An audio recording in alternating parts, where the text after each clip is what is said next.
ফেব্রুয়ারির মধ্যে বেক্সিমকো গ্রুপের সব ব্যাংক ঋণের তদন্ত হবে বলে জানিয়েছেন শ্রম উপদেষ্টা। একই সময়ে সব কর্মীর পাওনা পরিশোধ করা হবে। দুপুরে সচিবালয়ে বেক্সিমকো ইন্ডাস্ট্রিয়াল পার্কের শিল্প প্রতিষ্ঠানগুলোর বর্তমান পরিস্থিতি পর্যালোচনা সংক্রান্ত বৈঠক হয়।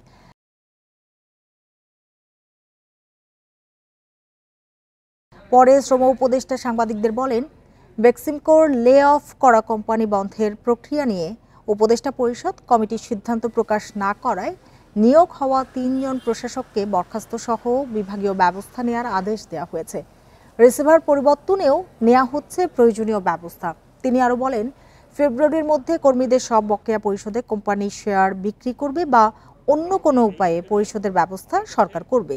এজন্য ৫৫০ থেকে ৬০০ কোটি টাকার মতো প্রয়োজন হবে বলেও জানান তিনি।